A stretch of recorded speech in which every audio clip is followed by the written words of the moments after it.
feature sur les Pokémon? Ne réponds pas à cette question, ta gueule, voilà, stop, voilà, c'est bien.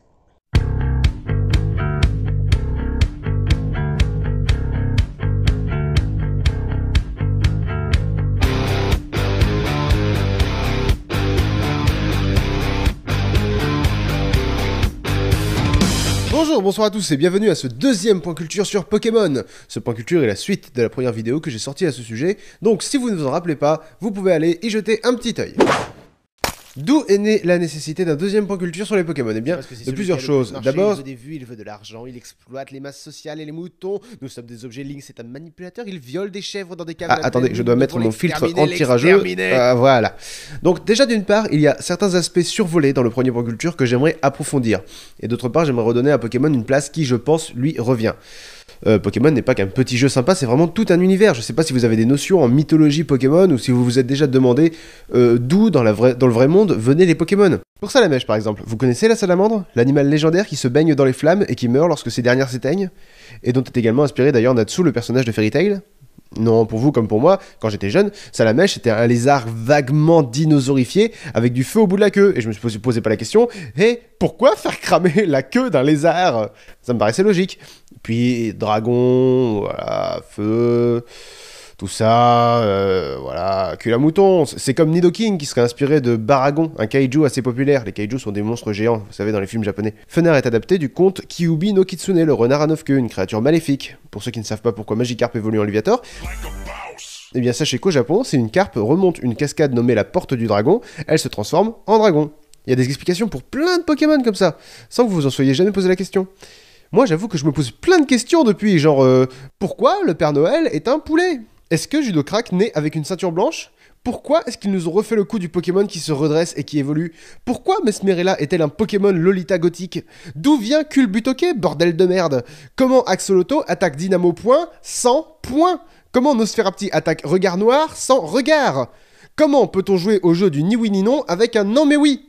Non mais oui, non, oui, oui, non mais... Oui, non mais... Oui, non, oui, mais... Non. D'ailleurs, connaissez-vous la mythologie Pokémon? Au commencement, il n'y avait rien. Puis de ce rien, remarquez comme toutes les mythologies commencent par au début il n'y avait rien, hein. Et puis de ce rien naît un être omnipotent, potent, Dieu, Allah, Yahvé, monstre en spaghetti volant, et dans Pokémon, il s'agit d'Arceus. Un Pokémon surpuissant qui peut avoir tous les types et apprendre toutes les attaques. Il ordonna l'univers en créant Dialga et Palkia, les Pokémon représentant le temps et l'espace. Ainsi naquit la matière, puis enfin l'esprit grâce aux Pokémon Cré-Elfe, Cré-Follet et Cré-Fadé, responsables respectivement de la mémoire, des émotions et de la volonté.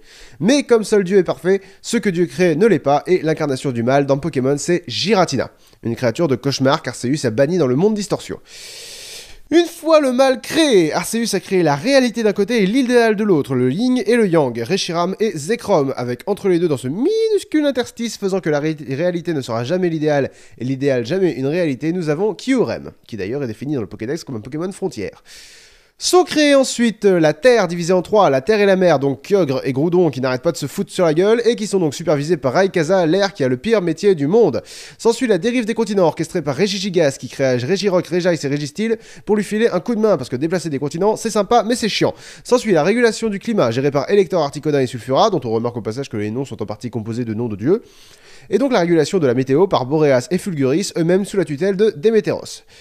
Maintenant que tout est en place sur Terre, reste plus qu'à la faire tourner, et c'est le rôle de Lugia et Oh-Oh, le premier responsable de la nuit et le second du jour. Et maintenant, il ne reste plus qu'à créer la vie, et c'est là qu'intervient Mew, l'ancêtre de tous les Pokémon. Oui, parce que juste là, c'était pas des Pokémon, je sais ta gueule! Ce n'est qu'après que Mew a lentement évolué au fil des millénaires pour devenir un Bulbizarre, un Fennec ou un Quenotor. Notons que dans le dernier cas, Mew a vachement perdu. Ah oui, bah oui, c'est complet et complexe un Pokémon, et c'est mon deuxième point. Bon, déjà d'une, petit constat, inutile de le nier, aujourd'hui on n'affirme pas haut et fort qu'on est fan de Pokémon. Hein. Autant Metal Gear, Final Fantasy, Tomb Raider, ça passe sans problème. Autant dire qu'on est fan de Pokémon, ça revient à dire « J'avais 10 ans en 2000 et j'ai pas évolué depuis !» Et pourtant, un vrai joueur de Pokémon, c'est un putain de stratège. Les combats de Pokémon sont une activité stratégique de folie. Vous en êtes peut-être à « Je t'attaque de 20 points, tu perds 20 PV !» Le vrai dresseur, lui, dans sa tête, il évalue ce calcul-là. Sachant que mon Tranchodon a un niveau 100 et qu'il est de nature solo, il a une attaque spéciale de 240 et il porte Accro Dragon, donc si j'utilise Dracochoc d'attaque 90, plus 20% donc 108, et que je divise le tout par la défense spéciale maximale d'un Dracolos niveau 100, donc 328, multiplié par 50, tout ça plus 2, et enfin multiplié par 2 puisque les attaques dragons sont efficaces contre le type dragon, on obtient un total de 137. Un